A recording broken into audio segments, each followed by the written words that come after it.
Hi everybody, I'm Jordan Rolfus from Beagle Rampant Productions, and if you guys know anything about me, you'll know that my three biggest fandoms are Tim Burton, Metroid, and Richard Wagner, and every time I do a Wagner video, I often get a lot of positive interaction and feedback, which I am really grateful and appreciative for. But I also get a lot of questions concerning Wagner's sixth completed opera, Lohengrin, which debuted in 1850, and Wagner's final opera, Parsifal, which debuted in 1882. In Lohengrin, the title character specifically refers to himself as the son of Parsifal towards the end of the opera. So today we're going to take a deep dive through the development of these two operas. We're going to look at the entire synopses of the two operas and just see what kinds of connections we got going on here. Can we call Parsifal a sort of prequel to Lohengrin? So we're going to take a look at all of that, and we're also going to take a look at Wagner's source material, if I can get it right side up here.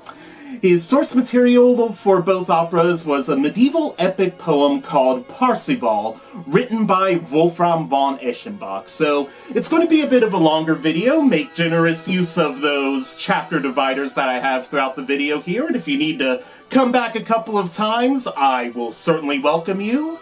I will definitely welcome that because it'll goose up my view numbers a little bit, and in all seriousness, this is probably like 6 or 7 videos that I'm just stapling into one really big video. So sit back, relax, we are going to hang out at Montsalvat and see what's going on with the Grail. Yeah, the Grail pops up in here. It's going to be a good time, so sit back, relax, and enjoy.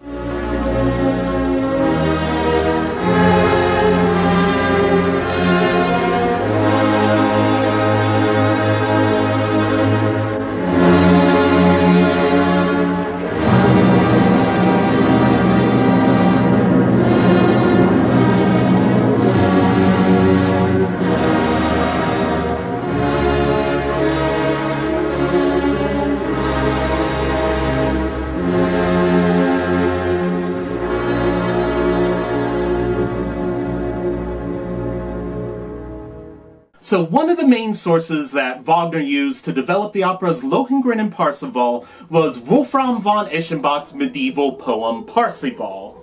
And we need to talk a little bit about Wolfram because he had kind of an interesting biography here. So Wolfram was probably born between 1160 and he died probably around 1220. We don't actually know because there isn't any actual historical evidence that Wolfram ever existed. The only evidence we have of Wolfram's existence comes from his actual poems, where he specifically refers to himself, I, Wolfram von Eschenbach, am relating this tale to you. So we don't know that Wolfram ever actually existed here. One thing that scholars love to debate regarding Wolfram is the question of his illiteracy. He mentions in Parsifal that he does not know a single letter of the alphabet, and the truth of this claim is impossible to verify because Wolfram's own existence is impossible to verify, but you know, me being the big scholar that I am, I'm gonna toss my hat in the ring here and say that I think Wolfram probably wasn't literate. Now again, you can't take Wolfram's actual word regarding his literacy because Wolfram loves to throw curveballs at the audience. He loves to essentially troll the audience and lead them on. So you can't necessarily take anything Wolfram says as the absolute truth here, but there are a lot of other clues in here that led me to the assumption that Wolfram probably wasn't literate.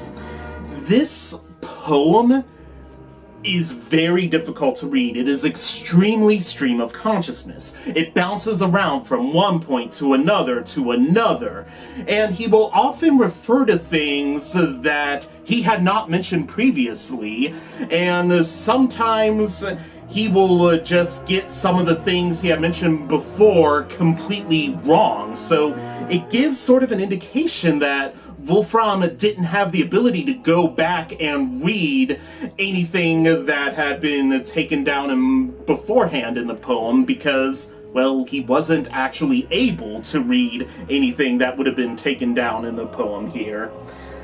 And Wolfram, the image of Wolfram as this austere medieval and down-to-business medieval poet, I don't think that's a very accurate image of Wolfram. I think Wolfram was a total bro. He's a fun guy that you want to sit back and have a beer with and maybe watch the game with, you know? He's just seemed like a really cool bro. A lot of times throughout the poem here, Wolfram would say things like, "Do you suppose that feast was sumptuous? Were their garments splendidly adorned?" He's talking as though he is talking directly to the audience, not as though he was writing an epic medieval masterpiece here. And, okay, yeah, Parsifal is filled with some literary references, but it's to references to very contemporary things, and things that Wolfram probably would have heard at a banquet or around town, or something kind of to that effect there. One of the notable examples is the Aeneid. There are references to the Aeneid in Parsifal here, but it's not to Virgil's Aeneid. It's to Heinrich von Weldeke's 1175 version of the Aeneid. So we see that Wolfram doesn't have a whole lot of exposure to classic literature, which someone with a formalized education certainly would have had.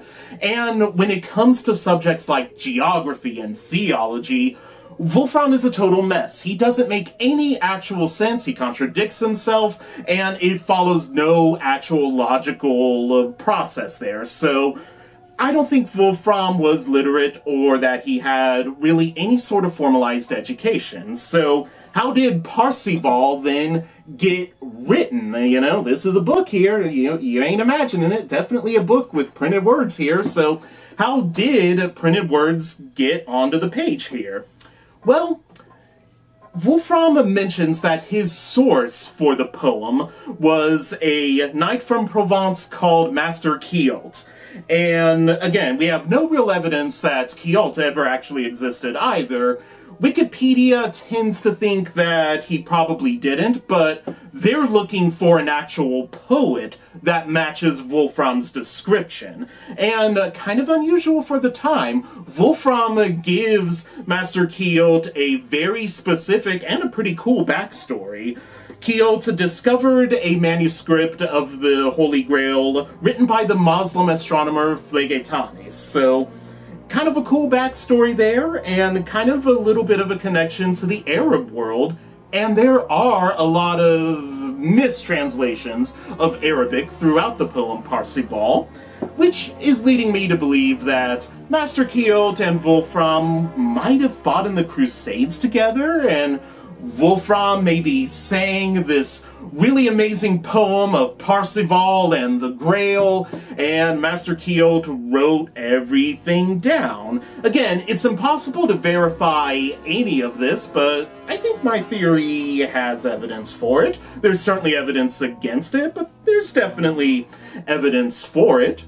Other poems that Wolfram is credited with composing are the fragmented pieces of Titurel and Wilhelm, and I believe those pieces might go in a little bit to kind of an anti-crusade message. There's a slight anti-crusade feel in Parsifal a little bit. It's very slight and very subtle, but I kind of noticed that it was there, so it's one of those things. Someone who's been in the Crusades probably wouldn't be very down with actually battling in the Crusades. Once you've seen how bad it is, you might be a little bit against the crusading fighting there. But bringing all this unrelated Wolfram biography stuff back to Wagner here, so you guys may remember in the opera Tannhäuser that the principal baritone was Wolfram von Eschenbach, and in Wagner's depiction of Wolfram, Wolfram is a very sacred and a pious man, and very serious and reflective. And I myself think that the Wolfram von Eschenbach that wrote this poem, the Wolfram that composed this poem was his total bro. You just want to hang out with him and have a beer with him. The other principal baritone in Tannhäuser is Hermann, the Landgrave of Thuringia. And a lot of scholars think that Hermann might have been a patron of Wolfram, and yeah, Wolfram does specifically mention Hermann in Parsifal, and I think he mentions him in Wilhelm, and he specifically refers to Hermann's death, which would lead us to believe that Wolfram would have lived at least beyond the year 1217, but yeah, kind of interesting how we have that connection between the actual historical figures here and the Wagnerian operas here. And speaking of Wagnerian operas, you guys want to hear about Lohengrin and Parsifal, so let's start talking about Lohengrin a little bit, and I'll start by pointing you guys in the direction of some really great recordings of Lohengrin. So, the recording that I am the most familiar with of Lohengrin is this very nice 1985 recording from the Vienna Philharmonic and the Vienna Staatsopera, conducted by Sir George Solti, featuring Placido Domingo as Lohengrin and Jessie Norman as Elsa. Jessie Norman, one of the premier Wagnerian sopranos of the, I guess, later half of the 20th century there. Yeah, I think that was probably mostly her biggest time of the height of her career there. Jessie Norman. Absolutely amazing singer. She is a must listen to for any Wagner fan. Really love this recording. It's the one that I'm the most familiar with. I really like it and I highly recommend it. And, of course, everyone knows that Wolfgang Wingassen is my favorite Helden tenor. And, of course, Helden means hero, so hero tenor, Wolfgang Wingassen, my favorite hero tenor there. And I just recently discovered the 1954 Bayreuth recording featuring Wingassen as Lohengrin and Brigitte Nielsen as Elsa and Astrid Varnay as Ortrud, and that is a absolutely star-studded lineup right there, and it was conducted by Yuki Noyokom. And again, I've just now kind of discovered that. I'm still digging into it, but what I've seen so far, it's really blown me away. That is a solid recording there. And I also enjoyed the 1953 Keilbert recording at Bayreuth featuring Wingassen, but Keilbert is maybe a little bit slow sometimes as a conductor, so I'd maybe like him to pick up the tempo a little bit more, but it still is a very solid recording, and I definitely enjoy that one quite a bit. And the YouTube channel Opersanger DDR uploaded a 1991 Berlin recording featuring Thomas Sunegard as Lohengrin, and I absolutely love Thomas Sunegard. I have his recording on the 1990, I think it's 5, Das Rheingold with the Cleveland Orchestra, and he plays the role of Frau, and his voice is just so magical, it's so colorful and silky, and it is an amazing treat to hear Thomas Sunegard, and it really bums me out that more people don't freak out about Thomas Sunegard. He was such a good tenor, and I'm really sad that he's not more of a household name. He's such an amazing singer, and he's getting up there in age, and it's just a pity that we aren't flooded with Sunegard recordings and that he's not a big name on everybody's lips, but this recording here of Lohengrin, him singing the part of Lohengrin, is a rare treat. I think it might have been a bootleg recording because the recording quality is absolutely terrible, but it's Thomas Sunegard singing Lohengrin, so I'm going to forgive it because you're not going to have treats like that ever again, probably. So take the rare treat and be extremely thankful for it, you know? So Lohengrin was composed kind of right around the same time Wagner was writing Tannhäuser, but he had finished Tannhäuser first, and the majority of the composition of Lohengrin happened between 1845 and 1848 in Dresden. And Wagner's involvement in the 1849 Dresden Uprising actually caused him to be a political exile, so he had to leave Germany, and he settled in Paris, and then ultimately in Zurich. And thanks to the help of his friend and future father-in-law, the composer Franz Liszt orchestrated a premiere of Lohengrin in Weimar in 1850. And Liszt would also be the conductor of the debut of Lohengrin. And Lohengrin was a pretty decent success at the time of its release. It was not as successful as Rienzi, but it was a pretty decent success for the kind of struggling Wagner at the time. It would be given in 14 cities over the next 9 years, and Wagner, who was in exile during the debut, would not be allowed to hear Lohengrin until 1861 in Vienna. Wagner would remark, "Soon I will be the only German who hasn't heard Lohengrin." And of course, it is impossible to talk about Lohengrin without mentioning King Ludwig II of Bavaria. Ludwig saw a performance of Lohengrin when he was 15, and 4 years later he would ascend to the Bavarian throne. And using his personal funds, and that is an important distinction here, Ludwig always used his personal funds for his outlandish projects and his support of the arts. It was not the public funds or any of the tax money. It was always from his own personal pocketbook there.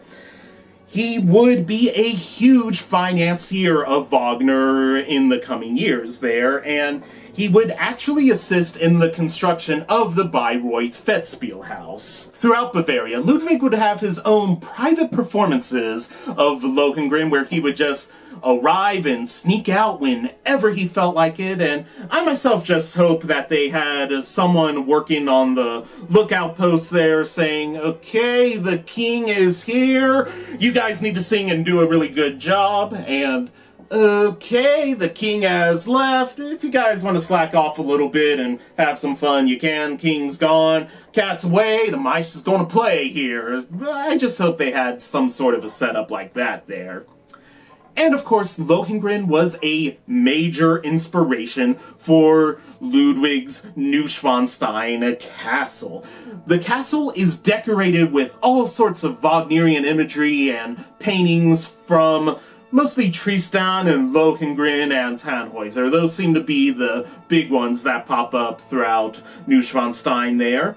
And sadly, neither Ludwig nor Wagner would live to see the castle be completed and opened, and the name Neuschwanstein actually directly relates to Lohengrin because it translates to New Swan Rock, so they don't make segues any better than that. Let's jump right on in to the plot of Lohengrin. The opera begins with a beautiful overture that starts off with a lot of serenity and tranquility, but then all of a sudden a grand and majestic orchestral canvas seems to grow and envelop the audience. It's a really amazing overture, and it beautifully sets the stage for what we're about to see throughout the opera. When the curtain rises, we see that it is the year 925, and King Heinrich, who was an actual historical figure, has just won some significant victories over the invading Hungarian armies. And the scene is on the banks of the River Scheldt, near the fortress of Antwerp. That's where the action's going to take place here in the first act. And the opera begins with a trial that King Heinrich is presiding over. Friedrich von Telramund is accusing Elsa of Brabant of the murder of her brother, Duke Gottfried. In Friedrich's testimony, which doesn't have any actual evidence in it, he mentions that he renounced the hand of Elsa. He was betrothed to Elsa, but he renounced her hand in favor of marrying Ortrud, who was the last in the line of Radbod. Elsa's response to the accusation of murdering her brother is sort of a dreamlike and cryptic reference saying that my knight in armor's gonna come and save me here. King Heinrich declares that the trial needs to be settled by ordeal by combat, and God will let the person telling the truth win the battle. And, you know, I'm a man of faith myself here, but I gotta say, I would think that God maybe actually favors a legitimate standard of justice as opposed to, well, the person who won the battle was clearly telling the truth. I think my God is actually on the side of justice and evidence and presentation, and not just, oh wow, you really outmuscled the opposition there, good for you. But, you know, the early days, the 900s, those are some rough times there, so I guess I gotta cut them a little bit of slack. Anyway, the herald announces the need for a champion to defend Elsa in battle. And the call is answered with total silence. The herald calls once again for a champion to come to Elsa's aid, and Elsa, who had been kind of in a dreamlike and mysterious sort of state all throughout the first act, is now starting to squig out a little bit. But then, all of a sudden, a swan is seen swimming down the river, and it's pulling a boat which has a knight in silver armor, and he is carrying a sword and a horn, and he is also wearing a precious ring on his finger. This knight, of course, is Lohengrin, and he asks Elsa if she will accept him as her champion and later as her husband. And Elsa is absolutely glad to accept, but Lohengrin mentions that there are two conditions. She must never ask his name or where he has come from, so I guess really that's one condition. You can't know my name or where I'm from, so none of the characters on the stage at this point know that the knight is Lohengrin, but I'm gonna refer to him as Lohengrin just for the sake of our sanity and for the sake of this synopsis trying to make some semblance of sense here for you guys. So she gladly accepts the conditions, and the battle begins, at which point Lohengrin immediately proceeds to whoop Friedrich's ass. And the people are happy and they're rejoicing, saying that God has indeed favored the person telling the truth who has won the combat. So everyone happily processes off stage, except for Friedrich, who is collapsing with exhaustion down at Ortrud's feet there. So that is the first act of Lohengrin. The second act of Lohengrin takes place in the courtyard outside of the fortress of Antwerp. Friedrich von Telramund and Ortrud are now banished, and they are sitting outside of the castle while everyone else is inside the castle partying. Telramund expresses his remorse that he took Ortrud's advice to falsely accuse Elsa, so Friedrich did not actually see any of the things he was accusing Elsa of, so he was straight up spitting out hearsay and committing perjury there. And he even expresses his regret at marrying Ortrud, thinking that he should have stayed with Elsa. But Ortrud tells Telramund not to worry. She asserts that Lohengrin actually won the battle through the use of sorcery. And if Telramund would have cut off one of Lohengrin's fingers, or even just a tiny little bit of his finger, then Telramund would have been able to win the battle. So they devise a plot to publicly accuse Lohengrin of sorcery. Elsa approaches and Telramund hides for cover. Ortrud prays to her pagan gods Wotan and Freya to give her guile and deceit to trick and trap Elsa there. And Elsa takes pity on Ortrud initially and offers to take her in. Feigning gratitude, Ortrud accepts and gives Elsa this warning. Hey, you know, that knight who appeared and kind of saved you there, he's going to leave you the same way he came to you. Very quickly, very unexpectedly, and without warning. But Elsa believes in her knight, and the two women enter the castle. Telramund stays outside, doing the normal opera bad guy stuff of plotting the knight's downfall there. Dawn approaches, and the herald announces that Telramund is banished. See? Told you, I wasn't making that up. And anyone associating with Telramund is now banished. He also announces that Lohengrin has refused the title of Duke of Brabant, but rather he wants the title of Protector of Brabant. And today, we're gonna have a wedding, tomorrow, battle. So, if you guys are married, you might be wondering, is there any difference between being married and having a battle? I'm not married, but I've heard some bad things. I've also heard some good things, but, life, marriage, it's all a battle, and ultimately the good guys win. Right? Anyway, in the back of the crowd there are 4 nobles who have been loyal to Friedrich von Telramund, and they're grumpy and grumbling. They're resentful that Lohengrin is making them fight, and they're also resentful and a little apprehensive that Lohengrin might be trying to take their land. Telramund calls to the nobles, and surprised by his presence there, the nobles kind of surround Telramund to protect him and, keep his presence there on the hush-hush. Elsa and her retinue begin processing to the church, but Ortrud stands in the way, saying that Elsa doesn't know anything about Lohengrin, and she publicly accuses Lohengrin of sorcery.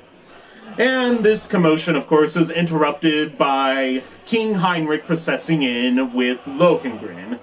Friedrich now emerges to confront Lohengrin, and he claims that the ordeal by combat was not valid because we don't know this knight's name or where he came from, and that was a custom. For the ordeal by combat in the old times, you had to know who the knight was and what country they were from or representing, so Telramund wasn't really weird or wrong about that. And then Telramund decides to just go for broke and publicly accuses Lohengrin of sorcery and says, if I cut off a finger of yours, or even just a little bit of a finger of yours, that'll settle once and for all the question of whether or not you were using dark magic to win the battle. Lohengrin says, "Ooh, no, get away from me, you freak." And King Heinrich says that only Elsa can ask Lohengrin his identity there. So, yeah, Elsa, this is definitely a little traumatic for her. She's trying to hold herself together, but at the end of the second act here, it's a little clear that Ortrud and Telramund were maybe getting under her skin a little bit there. The act ends with the people entering in the cathedral for the wedding, and Telramund and Ortrud are left standing outside there. And moving on to Act 3. Act 3 begins with some very famous music showing how sumptuous and glamorous the wedding feast was.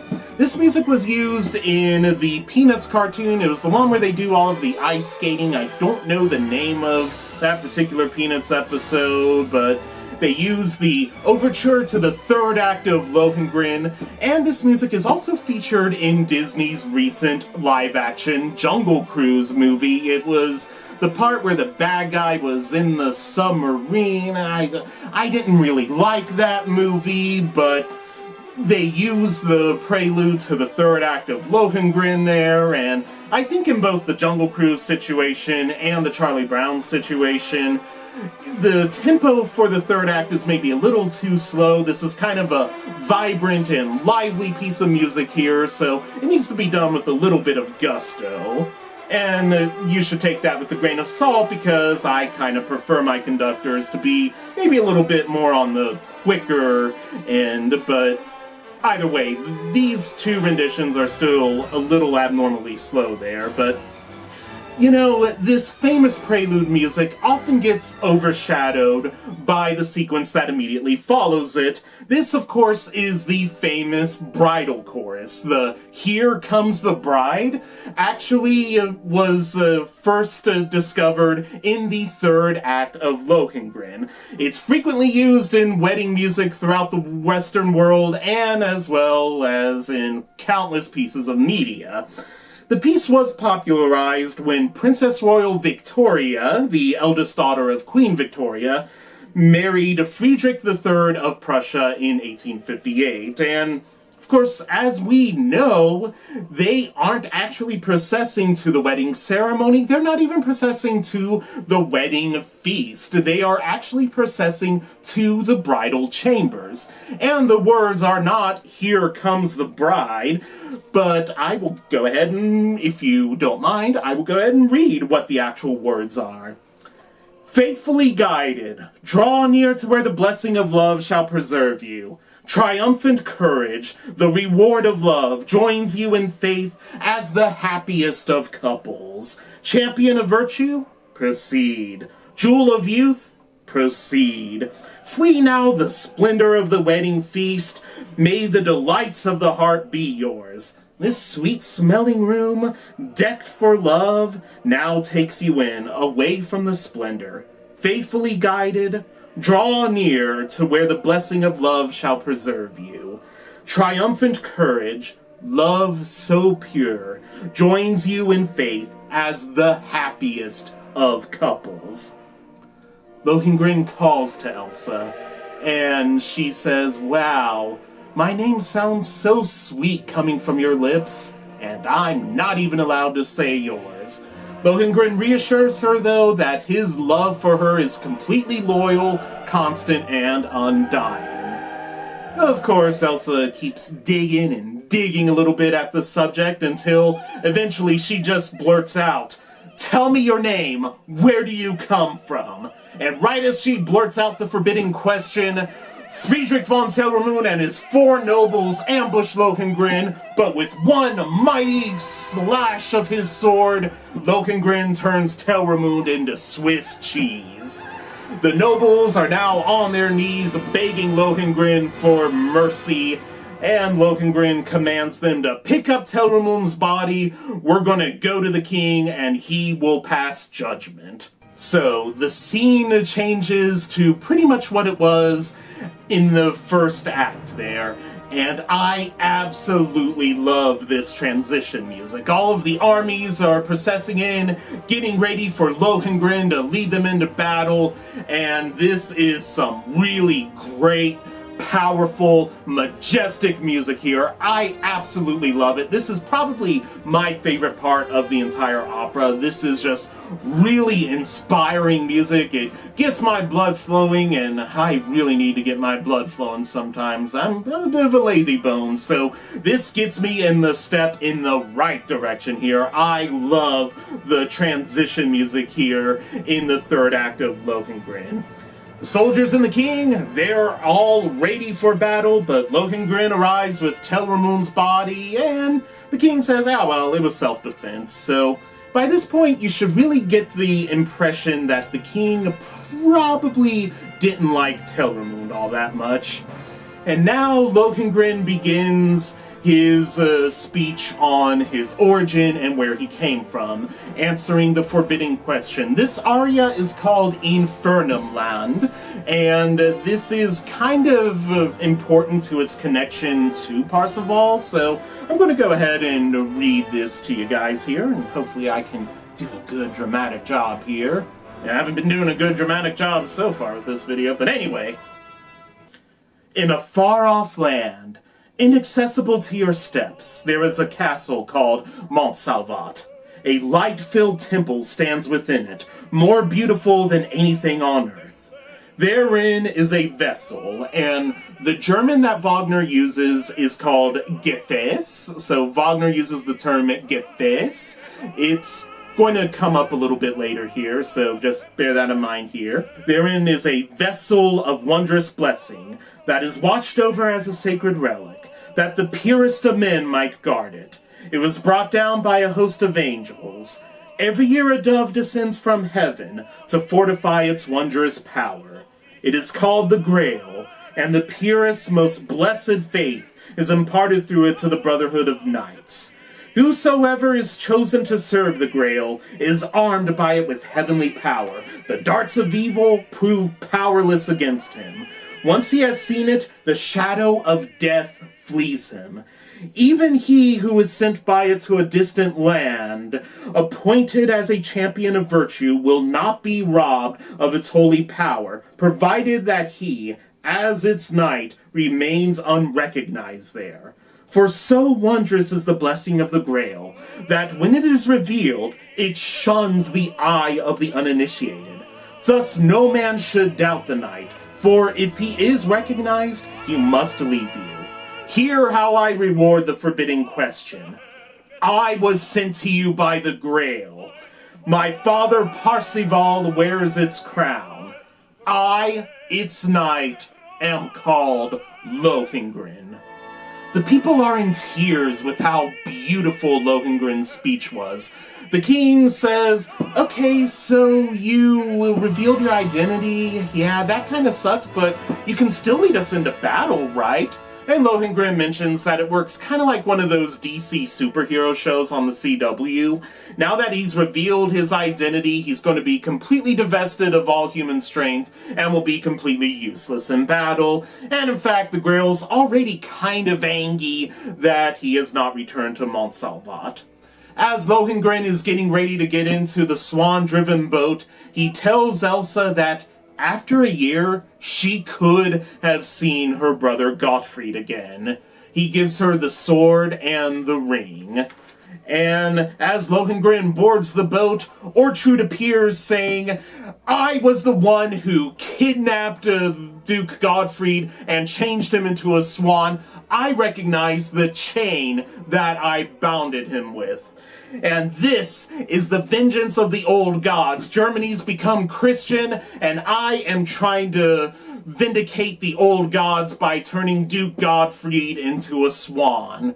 Seems like kind of a weird way to go about avenging the old gods, but yeah, okay.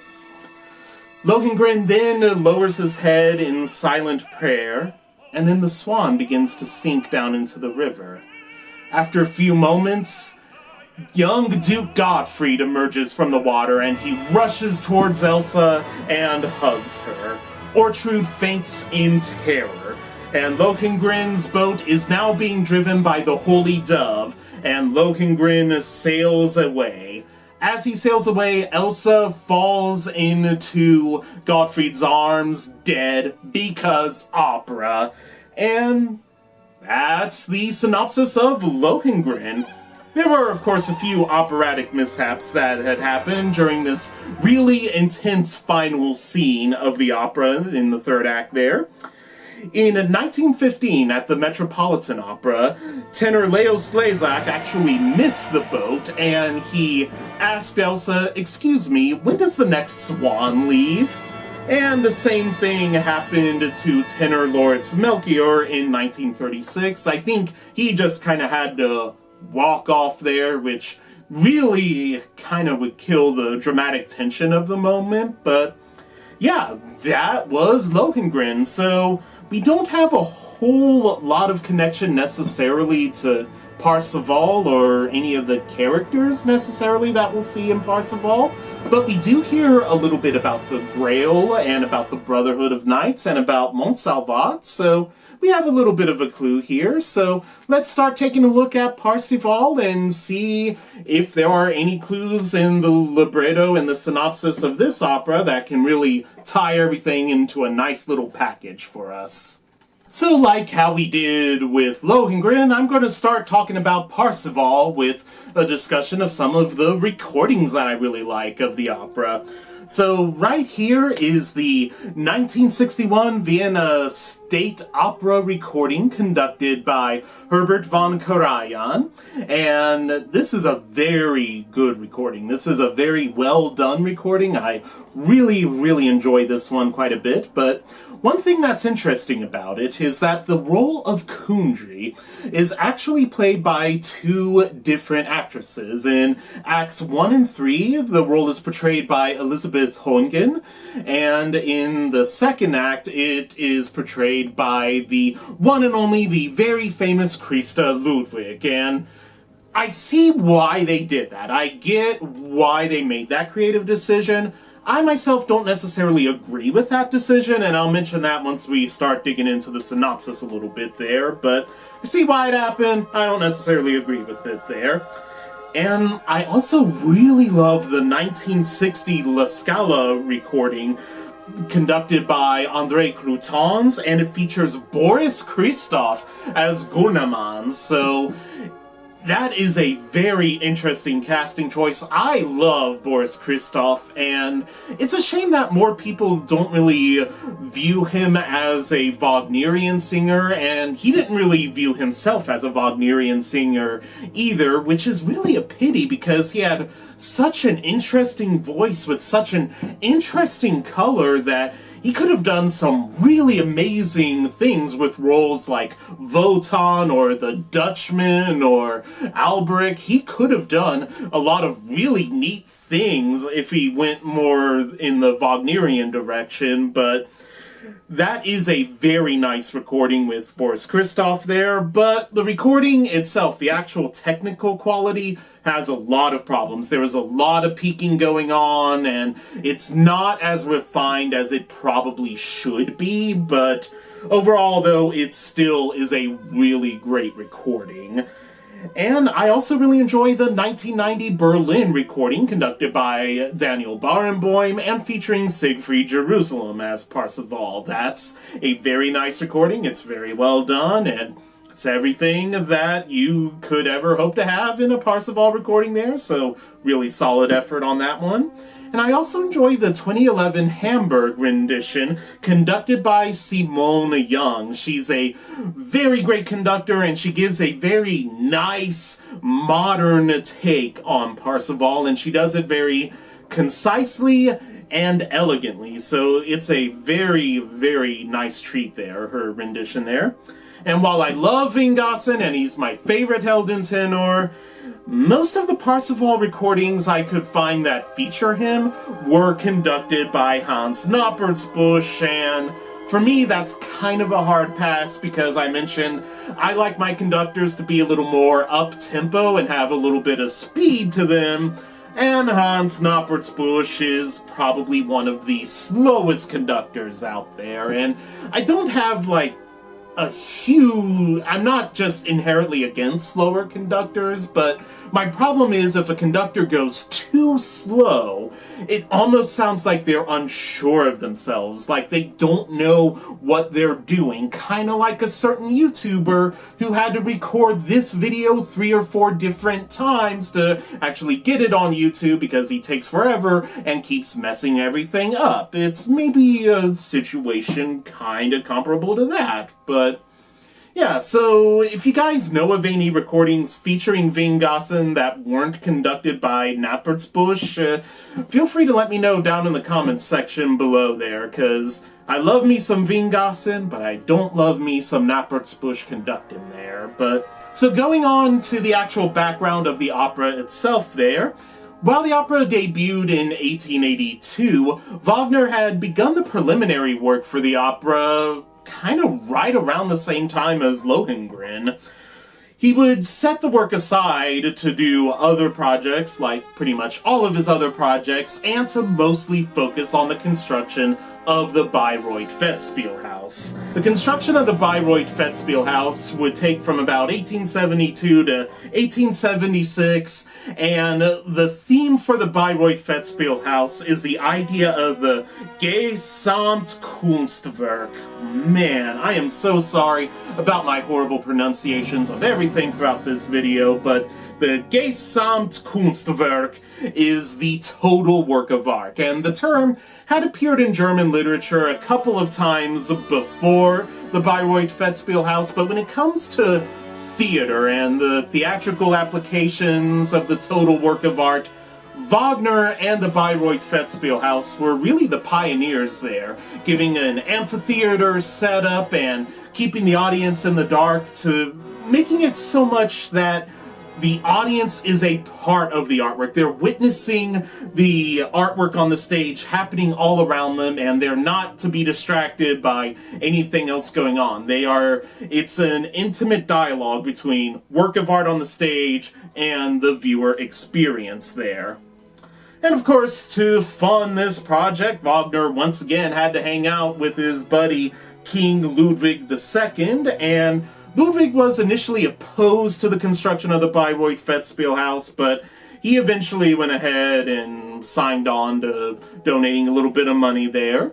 Wagner also got a little bit of support from the Ottoman Sultan Abdul al-Aziz, and other ways that Wagner financed the construction of the Festspielhaus was going through Europe, conducting performances and concerts, and this would ultimately take a nasty toll on Wagner's health. So, Parsifal would debut in the summer of 1882. Wagner would die in the winter of 1883. So, not a whole lot of time there, and Wagner's health was really starting to deteriorate at this point. And, of course, Wagner wrote the American Centennial March during this period, and okay, I don't think it's as bad as everybody says. A lot of people love to slam Wagner's American Centennial March. I myself don't think it's that bad, but it also is not on the level of the Ring Cycle or Parsifal or pretty much anything else Wagner was working on at this time. It was very clear that Wagner needed the money, so he wanted to scribble out a real quick thing to celebrate the 100th anniversary of the signing of the United States Declaration of Independence. And Wagner himself even said that his favorite part of it was the money that he received. So, not the terrible work that everyone says it is, but it definitely is an uninspired and passionless work from the greatest composer of all time there. So why am I talking so much about the Bayreuth Festspielhaus? Well, it's because initially, Wagner only wanted Parsifal to be performed there.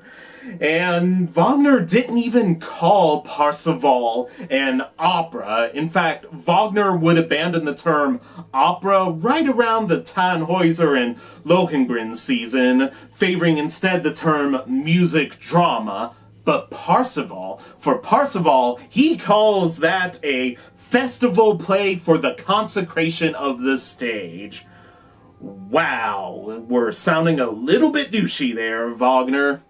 But I'm glad that Parsifal is performed all over the world, because if we honored Wagner's wishes and kept Parsifal at the Bayreuth Festspielhaus, there's a good chance that this video wouldn't be a long, rambling, deep dive video essay, but it would be a lost media video of Wagner's final opera. I'm convinced that if it would have just stayed as a Bayreuth exclusive, that Parsifal would become lost media.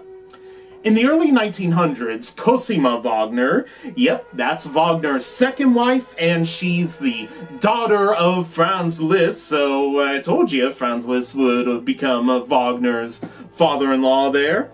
She was sort of the protector of Parsifal being performed strictly at Bayreuth after Wagner's death there.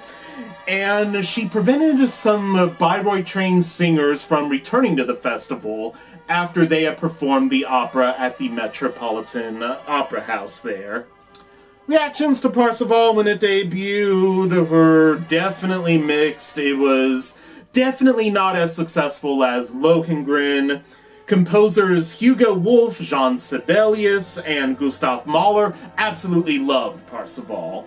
Claude Debussy loved the music, but he thought the plot was a little bit stupid. And Mark Twain did not like Parsifal at all, and neither did George Bernard Shaw, and Igor Stravinsky hated the quasi-religious atmosphere of the performance, and, you know, it is one of those things. Parsifal is an opera that definitely seems to be taken exceedingly seriously, and I agree, it is a serious and a spiritual and a solemn opera, but are we getting a little almost sanctimonious with our appreciation of Parsifal? Are we getting to the point where Parsifal is on such a pedestal, it's almost completely inaccessible, and that we're almost losing the actual story and the music? I mean, it's one of those things. I'm not saying I really think one way or the other about it. I'm just thinking maybe this is a conversation we should be having. Anyway, going on to the actual synopsis of Parsifal, the overture to this opera clearly shows that Wagner is about to embark on a new era of his experimentation and creativity, and it's definitely a tragedy that this is Wagner's final opera, because with this majestic overture, you can definitely tell that Wagner is entering into a new era, and we have missed out on quite a few treats by him checking out so early here. So this is definitely a new level for the composer, and once the overture is concluded and the curtain rises, we see the castle of the Holy Grail, and the elderly knight Gunnar Mons and his squires are trying to ease the pain of the king Amfortas, who has to lie on a stretcher because of a painful wound. Gunnar Mons asks if the herbs that Sir Gawain brought had brought any sort of relief to King Amfortas, and the herbs did not bring any sort of relief. Kundry, the wild and tormented servant of the Grail, arrives with a balsam for Amfortas, and Gunnar Mons says, "Thanks for helping," and her response is, "I never help, I only want to die." She spends most of the first act kind of writhing around, screaming, and just being in straight up horrible, agonizing pain. And the squires and the knights ask Gunnar Mons, "Hey, is she okay? We don't necessarily trust her." And Gunnar Mons assures them of her loyalty, and she's just having some past life problems there. So, you know, that's kind of interesting that Gunnar Mons refers to her past lives, because that's kind of an Eastern Hindu Buddhist sort of concept of the past lives, and it's not really an idea that pops up too much in Christianity, and this is a very Christian opera. The name Jesus Christ does not actually appear specifically in the opera, but the terms Redeemer and Savior appear all throughout the libretto, so it's clear who Wagner is talking about, and the Christian themes are absolutely undeniable. But, I mean, yeah, so you know now that the name Jesus Christ doesn't actually appear in the opera, and I don't think that really affects your overall understanding of any other thing we're discussing one way or the other, but yeah, it's weird that Wagner would put kind of an Eastern mysticism there in with a very Christian-themed opera. Gunnar Mons then begins to give us some of the backstory of what happened to Amfortas. Titurel, the father of Amfortas, built the temple to house the Grail, which was the chalice that Christ drank out of for the Last Supper, and it was also the chalice that was used to catch his blood while he was on the cross. And the temple also houses the spear that pierced Jesus on the side. So if you look at images of Good Friday, you know that Jesus was crucified in the hands and on the feet. And also, when Christ had died, they did not break his legs because he was already dead, but they did pierce him in the side to, you know, make sure that he was dead before they took him off of the cross, because that was a very important feast day. So, yeah, they pierced Jesus in the side, and that same spear is housed in the Temple of the Grail. The evil wizard Klingsor wanted to join the knights, and he was refused though because he was practicing the sin of self-mutilation. And upon being driven out, Klingsor learned some dark magic, and he moved to the desert to the south, transforming it into a magical garden. And Amfortas tried to use the spear to subdue Klingsor, but he fell into temptation, lost the spear, and got stabbed by it. So if you guys are having a bad week at work, just remember that you didn't lose the sacred spear that pierced Jesus on the side while he was on the cross. The sacred spear that you are completely in charge with guarding it, and ultimately get stabbed with it. So yeah, you probably did not mess up at work as badly as Amfortas did when he tried to subdue Klingsor there. Gunnar then mentions that the pure fool will come and bring back the spear, cure Amfortas, and fix all of their problems there. After Gunnar tale, the knights apprehend a young boy who had just shot down a swan in the grotto. And of course, the audience knows that this young boy is Parsifal, but none of the characters on the stage know his name. Parsifal himself doesn't actually know his name at this point. Gunnar scolds the young Parsifal. Again, I'm gonna refer to him as Parsifal just so this can make some sense here. Gunnar scolds Parsifal, saying, "All the animals here are sacred. Why are you shooting down my swan? What did the swan ever do to you?" Kundry is able to determine that Parsifal's father, Gamrit, was killed in battle before Parsifal was born, and his mother, Herzaloide, which translates to heart sorrow, has died of a broken heart. And at this realization, Parsifal lunges at Kundry, and Gunnar separates them, saying, "Hey, don't go after Kundry there, she's only trying to help." To which Kundry responds, "I never help, I only want to die." So Gunnar then begins to think, okay, what if this is the pure fool that was prophesized here? So he invites Parsifal to partake in the Feast of the Grail. They take only a few steps, and Parsifal remarks, "Hey, I've only taken a few steps, but it feels like I've covered such a great distance." Gunnar mysteriously says that here, time becomes space. And now we have some beautiful scene change music, the transformation music where we go from the grotto to the Hall of the Grail. I absolutely love the transformation music in the first act here.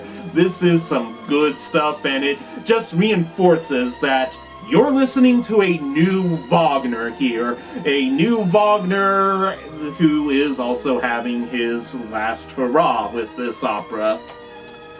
After the amazing transformation music, the voice of the aged Titurel begs the king Amfortas to uncover the Grail and to receive its life-giving power. And after a lot of protest, Amfortas uncovers the Grail, and a sumptuous feast fills the hall. Gunnar asks Parsifal, who was just standing there like a big dumb idiot, if he understands what he has seen. Nope, he does not understand what he has just witnessed. Gunnar now becomes frustrated and angrily sends the boy away, warning him to leave his swans alone. And that's the end of the first act, and at the 1882 debut, there was thunderous applause after the first act there. For the second act, we're now in Klingsor's horrifying castle. He begins the act by summoning Kundry. He calls her Herodias, who Herodias was the mother of Salome, and they were both instrumental figures in the execution of John the Baptist, who baptized Jesus beginning Christ's public ministry there. And Herodias was the wife of Herod Antipas. And he also refers to Kundry as Gundrigia, and this is particularly interesting. It's most likely a name that Wagner himself had created, but Gun was a favorite Valkyr of Wotan, and both Gun and Herodias, in the folk tradition, are connected to the Wild Hunt. And Herodias also has an approximation to Frau Holda, which is kind of like the goddess Diane or Venus of the Roman tradition there. This doesn't have anything particularly relevant to what we're discussing about, but, you know, I figured I'd just throw that in there. You know it now and you can't unknow it, so that happened. Anyway, as Kundry emerges from the mist, she still very much wants to die, but Klingsor says that we can't die yet because she has to seduce someone, and this is going to be a dangerous task because he is an idiot and probably won't fall for it. Parsifal then makes his way to the castle, and Klingsor is commenting on, wow, Parsifal is really kicking my men's ass here. And Klingsor and Kundry vanish, and the castle then blossoms into a magical garden. And flower maidens are trying to seduce Parsifal, and he maybe leads them on a little bit, and ultimately, though, kind of turns them against each other. Parsifal is immune to their charm because, hey, Parsifal ain't no simp. I myself, though, you know, you get some flower maidens hanging around this ugly mug here, like, I might be like, hey girl, what's up? You a flower maiden? That's nice. Anyway, yeah, I wouldn't have the strength Parsifal had.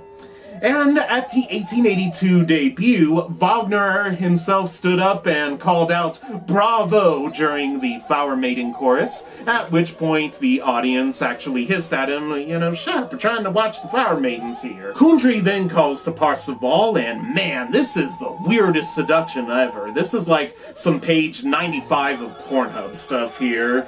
And this is the first time we actually hear Parsifal's name, as she says that he is Fal Parsi, the pure fool. And she gives more detail about his past, how Gameret was killed in battle in Arabia. And she asks, maybe you can show me some of that love that Gameret showed Herzeloide? You know, maybe you can show me some of that?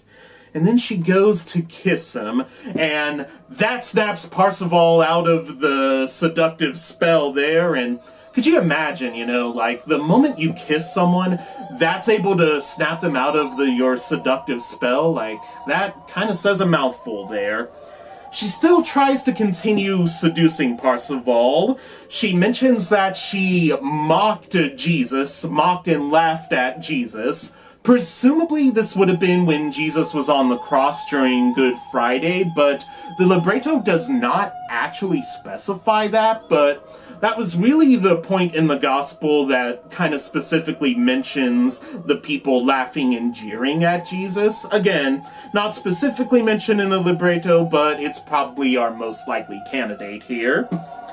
And Parsifal is just not having any of this. She's saying, oh, come on, Parsifal, through your love, maybe I can find redemption and mercy.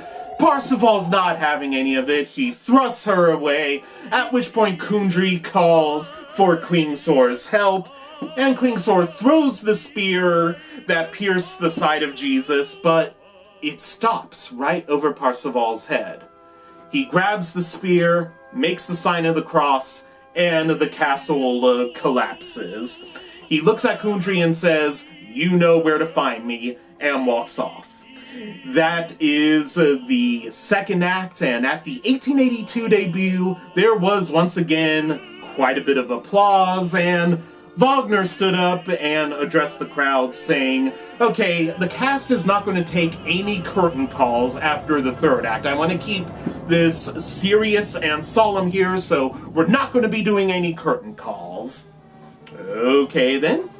So, Act 3. The scene is just like how it was in the first scene of the first act there. It's Good Friday, Gunnar Mons is living as a hermit, and Kundry is tending to him.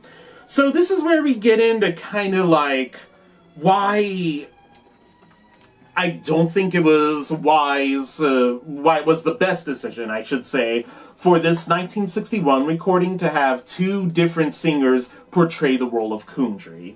So, Kundry isn't being empowered in the second act. She's not being more forceful or empowered in the second act. She is Klingsor's slave. To Klingsor, Kundry is just a sexual piece of meat that she can use her body so that Klingsor can achieve his own evil ends. But to Gunnermans, Kundry is a sister. She is a sister in Christ, and Gunnermans actually loves and appreciates Kundry. Klingsor just views her as a slave. And it's sort of like the spell that Klingsor has over Kundry.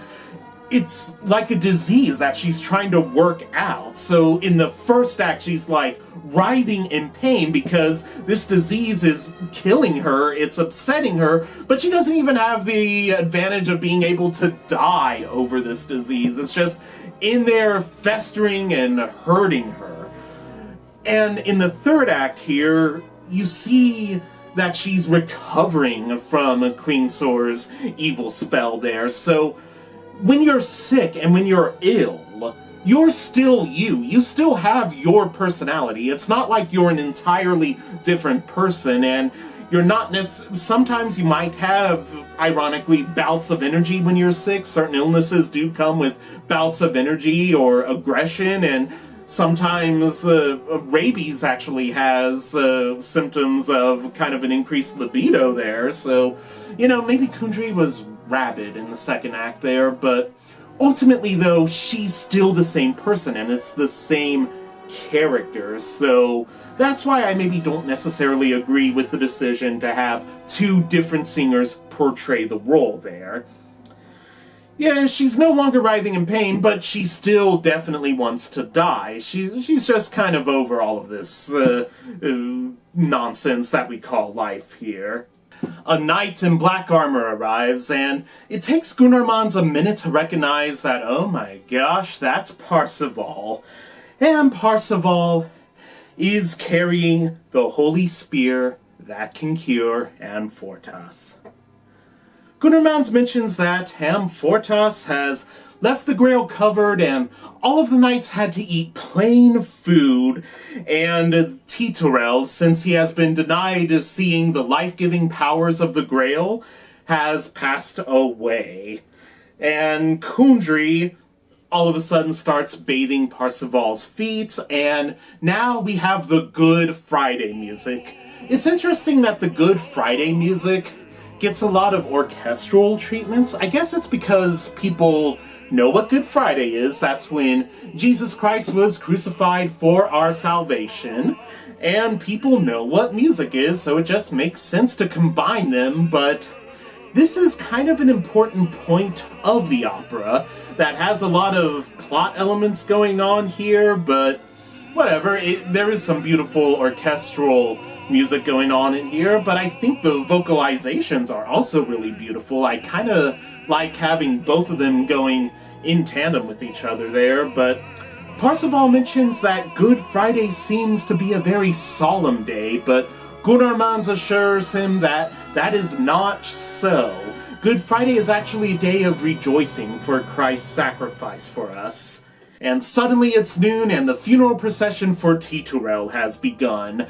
And the scene is changing to the Grail Hall once again. And guys, I gotta tell you, the funeral procession of Titurel is my favorite part of this opera. I have listened to this on a continuous loop for like an entire day. I absolutely love this part of the opera. It is my favorite part of the entire piece. But I feel like you should have bells for this piece. You need to have bells to really seal the deal. So I gotta take points off of Simone Young's really great 2011 Hamburg recording because she didn't use bells. When we're processing for Titurel's funeral, we need to have bells, so I'm gonna have to deduct some points there. I don't know if Wagner intended for there to be bells or not, but gosh, if you listen to this with bells and then you listen to it without bells, you're going to notice the absence of bells is really conspicuous. But gosh, I just love the funeral procession of Titurel. It is amazing. Best part of the opera, in my humble opinion there. And after that really kick-ass funeral march, the knights are begging Amfortas to uncover the Grail, and Amfortas refuses, saying he will never uncover it again. Parsifal cures Amfortas' wound with the spear, and he commands the squires to open up the shrine of the Grail. Parsifal and the knights kneel before the Grail, which is now glowing a beautiful heavenly light. The heavenly white dove, mentioned in Lohengrin, appears over Parsifal's head, and Kundry peacefully slips into the sleep of death, with her eyes transfixed on Parsifal. Parsifal blesses the kneeling knights with the Grail as heavenly voices chant, "Miracle of supreme salvation, salvation of our Redeemer." The end. And at the premiere, no one applauded, because Wagner stood up after the second act saying that no one was going to take any curtain calls, so the audience just straight up did not applaud. Wagner then had to address the crowd again, saying, "Oh no, I didn't mean don't applaud," at which point, yeah, they went ahead and applauded. But Wagner later commented, "Well, now I don't know, did they like the opera or not?" Well, you did kind of send them some mixed signals there, so yeah, but as we kind of discussed, some people liked it, some people didn't, and now the tradition seems to be that after the first act of Parsifal, you do not applaud, but the Bayreuth website actually lists this specific question, and the answer is, well, there's no clear answer, so we don't really know. So, I guess if you're ever lucky enough to see a live performance of Parsifal, I myself have not. I guess just read the room and see what everyone else does if they're applauding after the first act. You usually don't applaud after the first act, but after the second and third you could, but I guess sometimes you applaud after all of them, or you don't applaud after any. I don't know.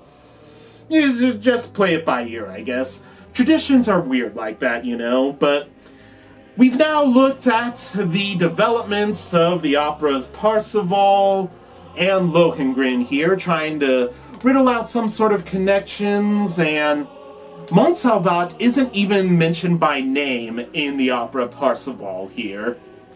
He doesn't have any sort of a love interest. We don't see Lohengrin being born in the Wagnerian opera, so clearly there isn't a whole lot of connection going on within the Wagnerian universe here. You definitely could not call Parsifal a prelude, a prequel, prelude sort of thing to Lohengrin.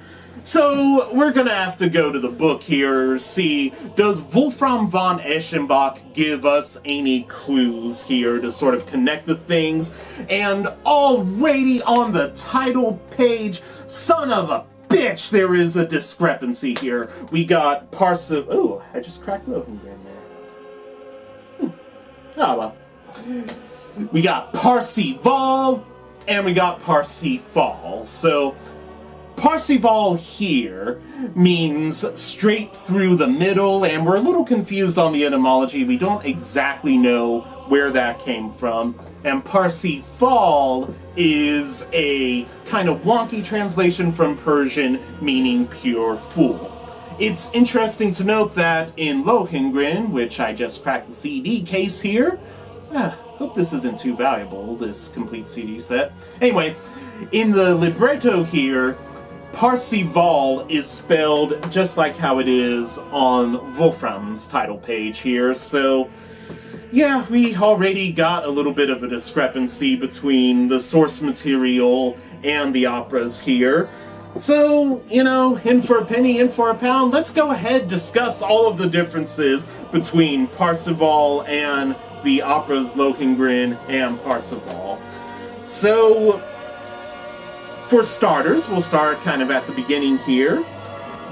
The poem begins in Africa with Gameret, the father of Parsifal, hanging out in Africa and doing some brave and knightly deeds, and ultimately going after the Queen Belicane, and they conceive and bear a son, Phaeirephes.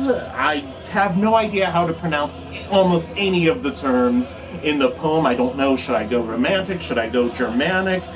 I don't know how to say any of these terms, but I'm going to go with Phaeirephes as the son of Gameret and Queen Belicane. And Gameret eventually ends up, Wolfram says Spain, so he does the only logical thing and refers to everyone as though they're from Britain or Wales, so he's in Spain, but it's really more like the United Kingdom. And Gameret eventually meets Herzaloide, which does translate to Heart Sorrow, so yeah, for the most part, Kundry's exposition about Gameret and everything like that was completely true. Wagner did kind of nail that with the source material here, but Kundry did not mention Phaeirephes here. So, yeah, and Phaeirephes, we won't see him until actually the end of the poem when we get talking about the end of the poem there, but Herzaloide convinces Gameret to go ahead and marry her because her baptism is worth more than his marriage to the heathen Belicane. So Gameret and Herzaloide have Parsifal, and then Gameret does what he does best, leave the woman he just knocked up, and goes to the Arabian Peninsula for some battling, where he gets killed, as Wagner has Kundry mention in the opera there. And did you guys actually know that the Wolfram poem is actually a piece of Arthurian literature? Yes, King Arthur substantially appears throughout Parsifal here. Mostly for our purposes, King Arthur is kind of Parsifal's main trainer. Parsifal leaves his mother, Herzaloide, who really did not want him going into this whole knight business, but she did try to guide him in the direction of King Arthur. At least, if you're going to go for this, go towards the King Arthur direction. And she also mentions to Parsifal about God, that God is this big, strong, and mighty sort of force, and Parsifal thinks, yeah, God sounds cool. I love God because God's big and cool and mighty. So Parsifal then goes off and looks for the court of King Arthur. And as he hangs out with King Arthur for a little bit, he eventually decides to go and look for some more adventures, where he bumps into Gunnermans, who, in the opera here, Gunnermans is pretty much the lead role.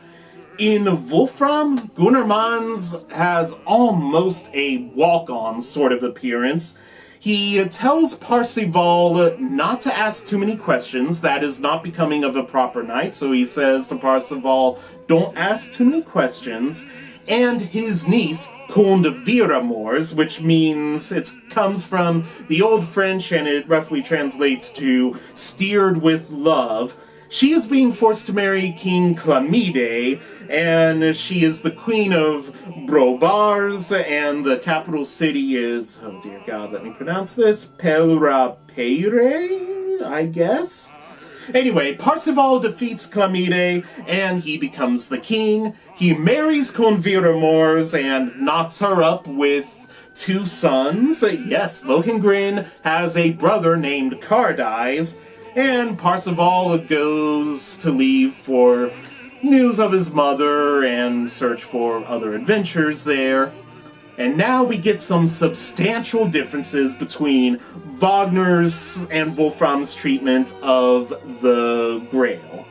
In Wolfram, Parsifal is invited by Amfortas to Montsalvat, and Wolfram uses the term Montsalvage, and also almost all of the names here have different spellings from what Wagner has. Gunnermann's is on point, but Antitorel is also on point, but Amfortas is with an M like in Wagner, and with an N like night in Wolfram there. So, yeah, we get all sorts of different spellings and transliterations there. But Amfortas is not the son of Titorel in the Wolfram poem. He is actually the son of Frimutel, and Frimutel is the son of Titorel.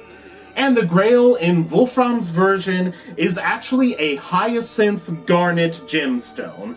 And it does provide a great feast, like how it does in Wagner, and Wolfram notes specifically how they drank wine instead of beer. Wine was a little bit harder to come by in medieval Germany, so having wine as opposed to beer in medieval Germany was definitely a fancy and sophisticated thing there, so that was definitely a very special treat for the knights and everyone gathered around there. And they bring out the spear that stabbed Amfortas, and it's still dripping with blood from Amfortas's wound, and I'll jump into this a little bit later.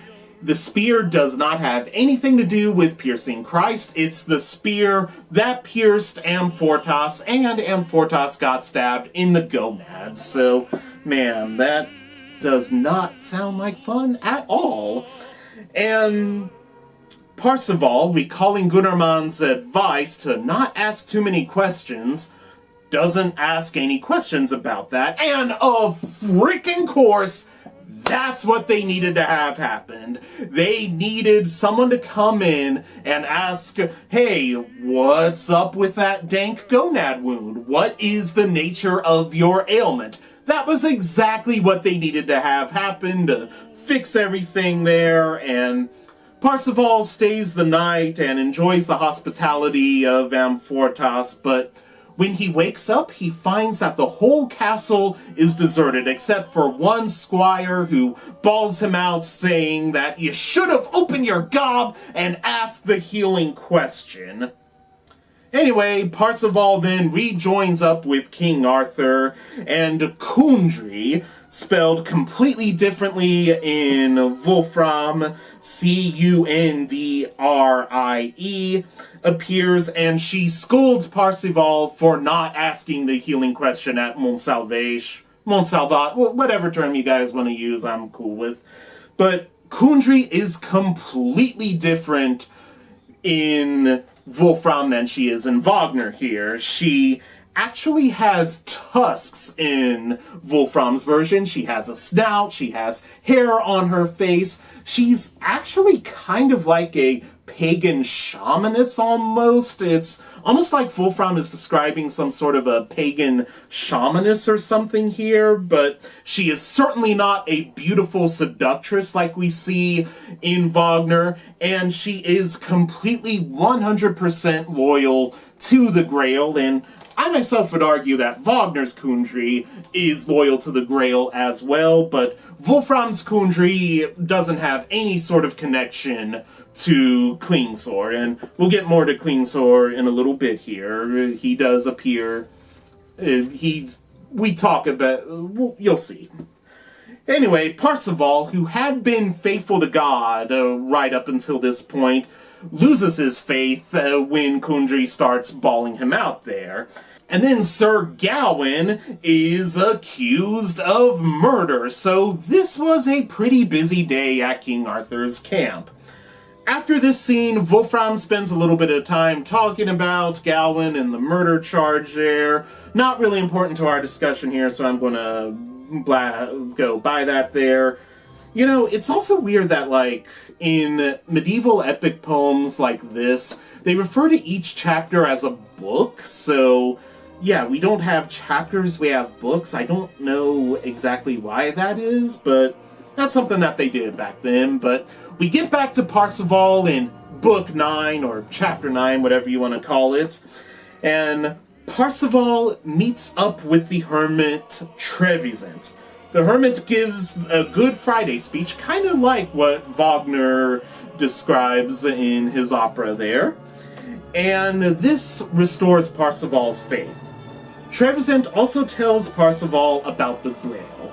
So, in Wolfram's version, the Grail is a sacred stone that can receive holy messages. So this is... Joseph Campbell made the connection between Wolfram's Grail and the black stone in the Grand Mosque in Mecca. So that's kind of an interesting take.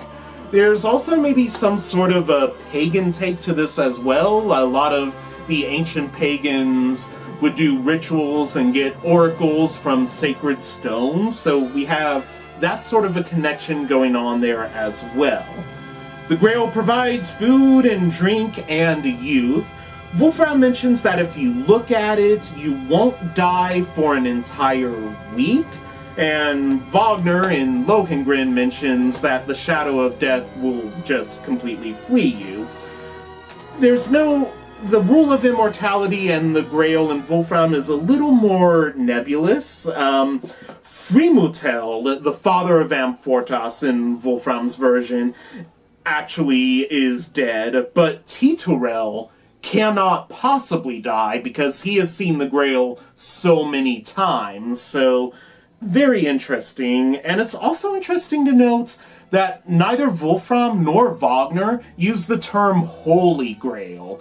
I might slip up and use it a couple of times here in this description just because it's such a part of our figures of speech in our language, but neither Wagner or Wolfram actually use the term Holy Grail. But the Grail was sent to Earth by the neutral angels, the ones who, when there was war in heaven, they didn't take God's side or Satan's side, they just sort of stayed neutral and stayed out of the whole battle. And we mostly know about the neutral angels from Dante. Dante has them wandering around the vestibule of hell, and later on we're going to see that Wolfram is completely theologically confused regarding the concept of neutral angels, and this was kind of a new concept in the Middle Ages. The Holy Scriptures don't refer to neutral angels at all, and it's not specifically mentioned in any actual official church teachings, really, but it's just something that kind of pops up here and there throughout medieval literature. And the Grail cannot be won by force, and you also, if you are pledged to service of the Grail, you cannot pledge your service to love. So if you're jousting for the Grail, you cannot joust for the love of a maiden. And a dove also descends every year and places a wafer on the Grail, which gives it its life-sustaining power. So, as Lohengrin kind of mentions, Lohengrin doesn't really talk about a wafer. And with Wolfram, you can assume they're referring to a communion wafer, but again, he's not exactly specific regarding that. So clearly Wagner was using some other sources as he was developing his operas Parsifal and Lohengrin. It seems like Lohengrin, thanks to kind of the vague nature of the aria Infernum Land, Lohengrin seems to maybe be a little bit closer to the Wolfram poem. We'll also see that a little bit later on as we get towards the end of Wolfram's poem. And it still is interesting, though, because Wagner in Lohengrin uses the term Gefäß, and it's very obvious in Wolfram that the Grail is a stone.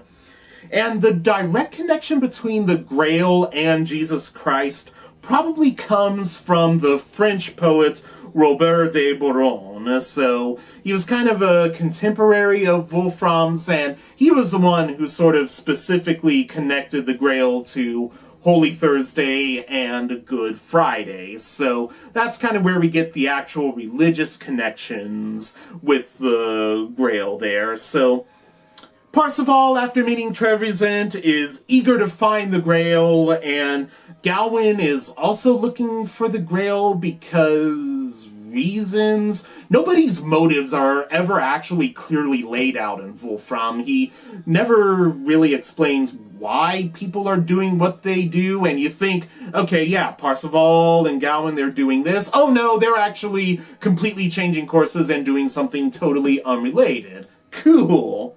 So Gawain arrives at Cleanscore's Castle of Wonders, and the spelling here is Cleanscore for the Wolfram poem, and all sorts of people are imprisoned in the Castle of Wonders, including King Arthur's mother, Arnive, and Gawain's sisters, Itonye and Kundry, not to be confused with the Kundry who bawled out Parsifal. This is Gawain's sister there, though I kind of wonder, Wolfram probably wanted some confusion going on there, because Wolfram liked to troll the audience there. He's a good bro there.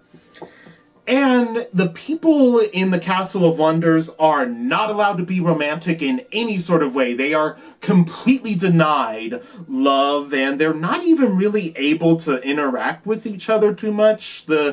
Wolfram confuses himself with the details constantly regarding the situation of the people in the Castle of Wonders. Gawain is able to break the spell of the castle by staying on the Bed of Wonders, and that's the image we have here on the title page of my book here. The bed is very interesting because Gawain steps on it and it immediately starts flinging itself from one corner of the room to the next as hardly and as violently as possible. And I gotta admit though, there are times when I'm like passed out on the couch or something and I know it's time to go to bed, that it'd be kind of cool if like a bed could just drive up to me and just drive itself back to where it hangs out, you know, and that's kind of what the Bed of Wonders does, but it also wants to kill the person on top of it. And Gawain, while he is on the Bed of Wonders, is also attacked by crossbows, stones, and a lion. He's badly wounded throughout this trial, but he is able to overcome it and break the spell. After successfully taming the Bed of Wonders, Gawain is able to win the affection of the haughty maiden Orgeluse. Her story is that she was in love with someone named Sidegast, and he was killed by someone named Gramoflans. And to avenge him, she had Amfortas battle for her, and as we know, Amfortas gets stabbed in the gonads.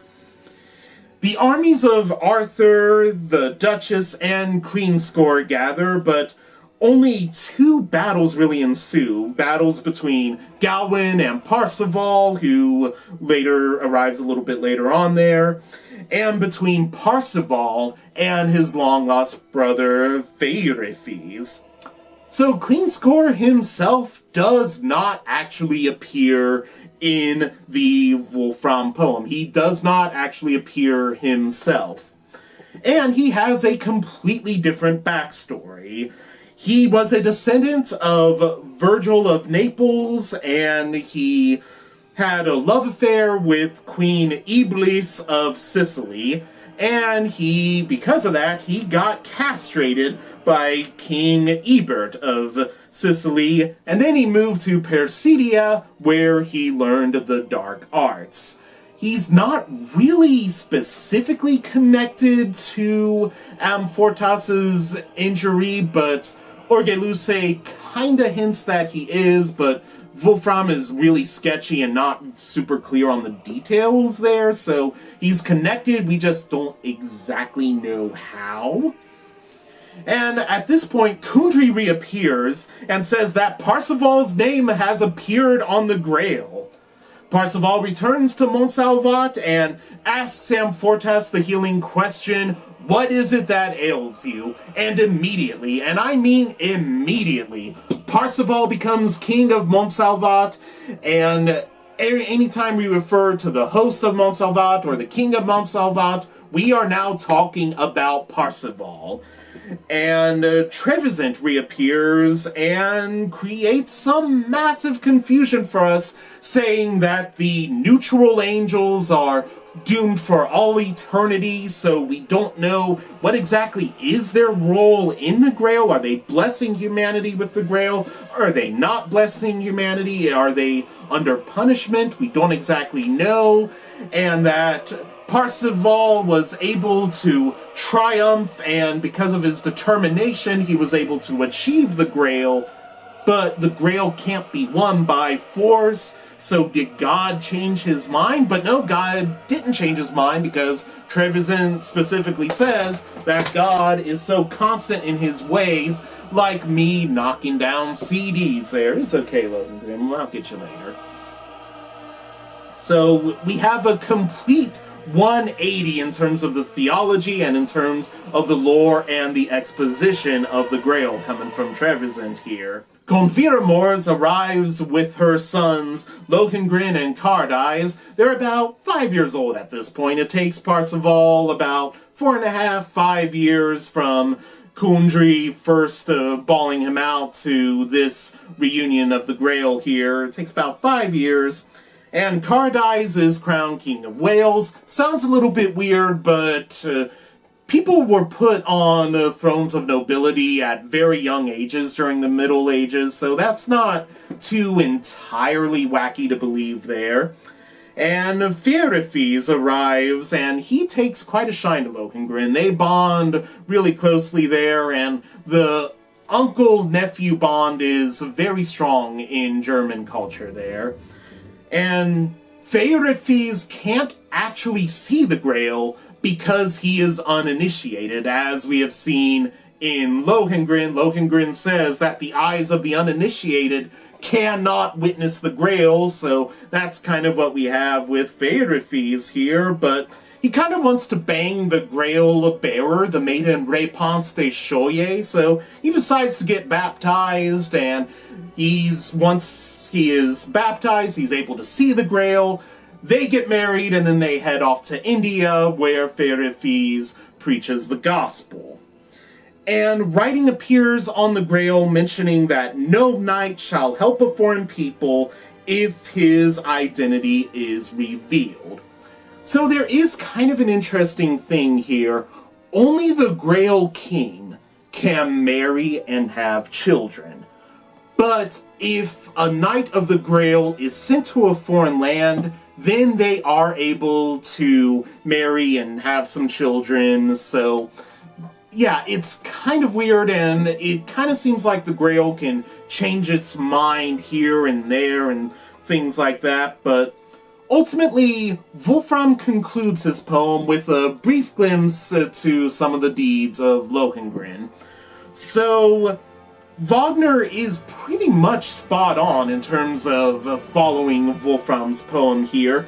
The only main difference is that Lohengrin has children with the unnamed Duchess of Brabant, and her question still drives him away, and we don't actually see characters like Duke Godfrey, King Heinrich, or Friedrich von Telramund, or Ortrud in the Wolfram poem. It's just a very quick, bare-bones summary of the main ideas that Wagner gets across to us there.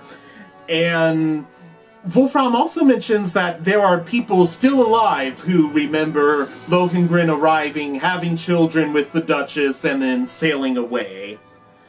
So, mercifully concluding this video here, I'm going to sum it up by saying that the operas Lohengrin and Parsifal, while they're connected thematically with the Grail and the Brotherhood of Knights and Montsalvat, by and large, you certainly cannot say that Parsifal is a prequel to Lohengrin, and if you want the real connections that fill in all of the gaps, you'll have to look at the actual poem Parsifal by the medieval poet Wolfram von Eschenbach. And by and large, the opera Parsifal and the poem Parsifal have almost complete differences. Wagner takes substantial liberties with his final opera here, but since Wolfram is so quick in his explanation of the events of Lohengrin, Wagner actually seems to kind of nail most of the main points there. So, by and large, that's our connections between Lohengrin and Parsifal. Thank you so much for sticking through this long video. Hopefully you guys broke it up and watched it in more bite-sized friendly segments. I'm Jordan Rolfus from Beagle Rampant Productions. Make sure you like, comment, and subscribe. You know you're the best fans of any YouTuber in the world. I love you guys. You're the best. I am going to rest up my voice a little bit, rest and hang out. We'll see you guys later with some more fun stuff. That's the door opening. We're heading out, and we'll see you next time. Bye!